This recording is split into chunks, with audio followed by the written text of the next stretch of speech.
Magandang umaga mga kaibigan, mga kalingap. Narito na naman tayo sa ating YouTube channel at gagawa tayo ng panibagong reaction video mga kaibigan, At ito nga ang ating magiging topic ngayon mga kaibigan ay si Kanole.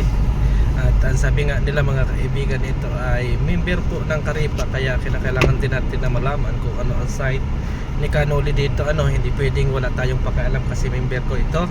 Kaya ako ay nakipag-usap kay Kanole at personal natin tinawagan mga kaibigan, mga kalinga. Pero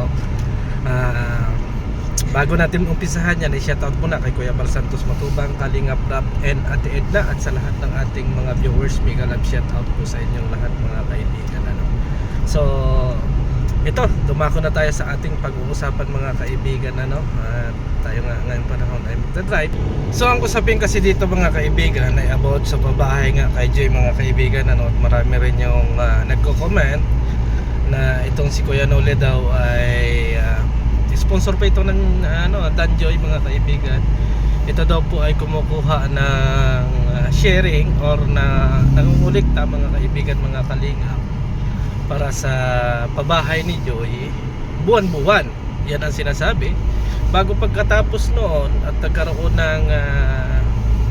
nagkaroon ng hindi magandang ay tinatanggal na mga kaibigan. At doon tayo na trigger para kausapin itong si Kanole kasi nga kung totoo yun, medyo maapektuhan dito yung kalingap mga kaibigan. Medyo apektado yung kalingap dito kasi noon pa man nasabi ko sa kanya noon na bawal mag-solicit ng pera kahit na doon sa ating mga tinutulungan. Walang problema kung sila ay magsusolicit or gagawa sila ng sa leader nila, kung sa mga messenger mga kaibigan, kasi karapatan nila yon, kasi galing din tayo dyan mga kaibigan sa kuos kung saan saang group, at karapatan niya yon makakolekta ng pondo para sa mga bagay na yan.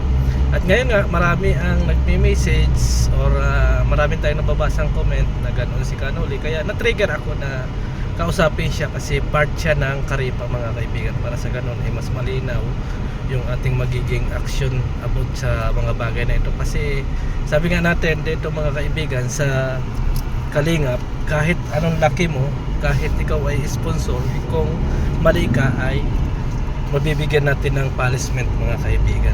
Hindi tayo naging one-sided. At ito nga mga kaibigan ang napag-alaman natin about dito sa usaping ito. So ito palang nagko-comment na ito mga kaibigan ay natanggal sa kanyang grupo dahil may sinasamahan siyang grupo na bashing siya or nababash siya doon sa grupo na yon.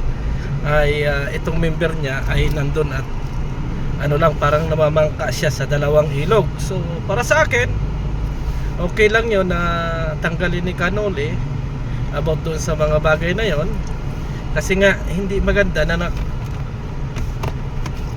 nakagrupo mo ay mamamangka sa dalawang ilog. So hindi tama yon, mga kaibigan, kasi para sa akin ay mali yon. Kasi hindi maganda yun para sa akin, kasi totoo yung nasabi ni Kanole sa mga bagay na yon. At tinanong din natin siya na ikaw ba ay buwan-buwan naghihingi ng share about dyan sa pabahay ni Joy. So malinaw naman ang sagot sa atin ni Kanole mga kaibigan na hindi siya kumukuha ng buwan-buwan ng ang inaano lang niya yung buwan-buwan na sila ay makakapagbigay dito sa kalingap. So okay yun mga kaibigan, walang problema para sa akin yun, yung mga ganong bagay, kasi nga karapatan ng isang leader na magkaroon sila ng achievement sa looban ng isang buwan, na hindi naman niya sinasabi doon sa mga live streaming.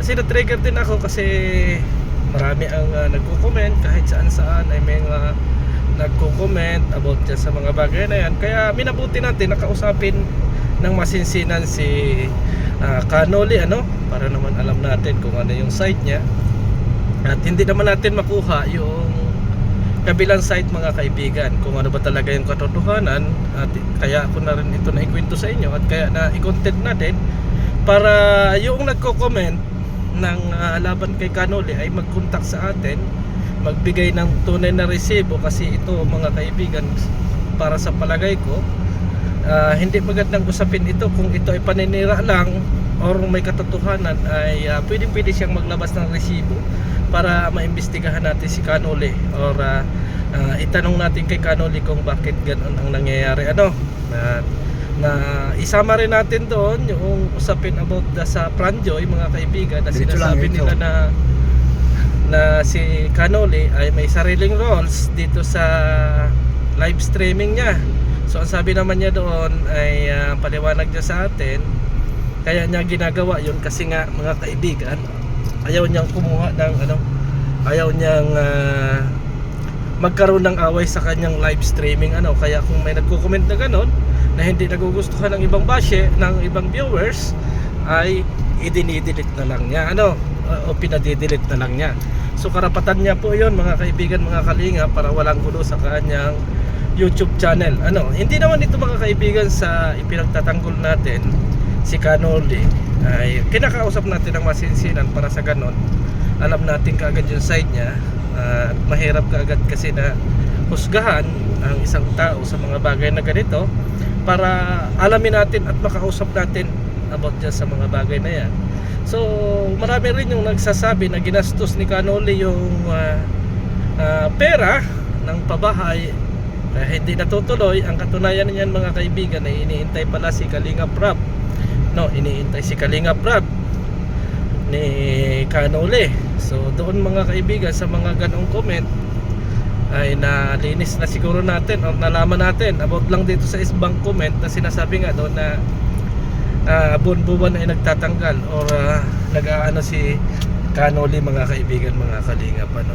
Doon po tayo magpupokus, at kung talagang may magre-reklamo ay open po tayo dyan, mga kaibigan, open po tayo dyan.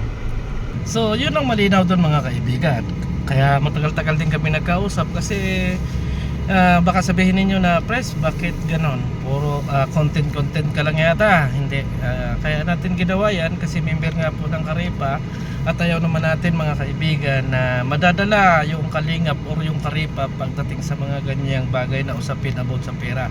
Kaya kaagad ay kinakausap natin yung mga involved dyan, mga kaibigan, involved dyan.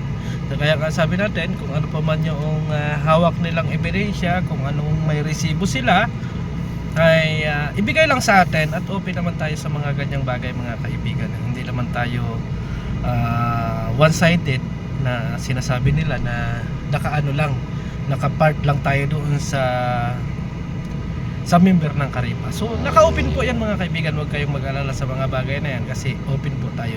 So maganda naman kausap, mga kaibigan, mga kalingap, itong si Kuya Noli, magandang kausap, talaga sa tingin ko, mga kaibigan, ay seryoso naman siya daw sa ating pakikipag-usap. At sabi nga natin, mga kaibigan, kahit kilala ito na sponsor, ay nakipag-usap sa atin ng maayos. Lahat ng mga tanong natin ay sinagot niya, kaya ako naging satisfied, mga kaibigan. Hindi ibig sabihin na kaya tayo naging satisfied doon sa kanyang mga sagot ay hindi na tayo hahanap ng ano pa mang ebidensya, mga kaibigan, o kung ano pa man. Sa atin ay maging transparent din naman tayo doon sa mga bagay-bagay na sinasabi nila. Pero ang tanong dito, may pinaghahawakan ba talaga na resibo itong mga nagko-comment na to?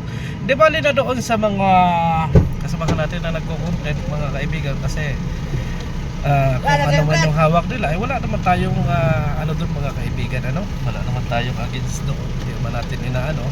So tingnan natin, mga kaibigan, mga kalingap, kung ano pa yung mga masasabi nyo, at kung ano pa yung magiging komento ninyo dito sa ating usaping ito, mga kaibigan.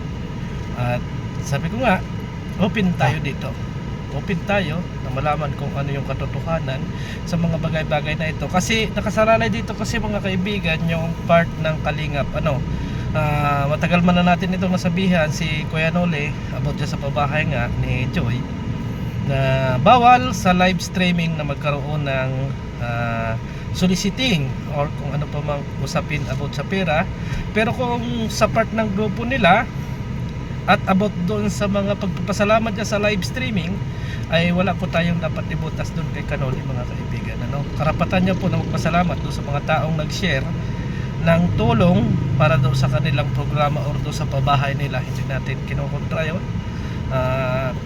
Sabi ko nga, laban lang kung ano yung katotohanan. Pwede kang magsalita, pwede kang magpaliwanag sa mga bagay-bagay na sinasabi sa'yo. Basta doon sa way na ikaw ay tama. Kung ano lang yung totoo, mag-focus ka lang doon. At huwag ka nang maglilinyada doon sa ibang bagay. So hanggang dito na lang muli mga kaibigan, mga kalingap, ang ating reaction video. At maraming salamat and God bless sa atin lahat. Bye bye.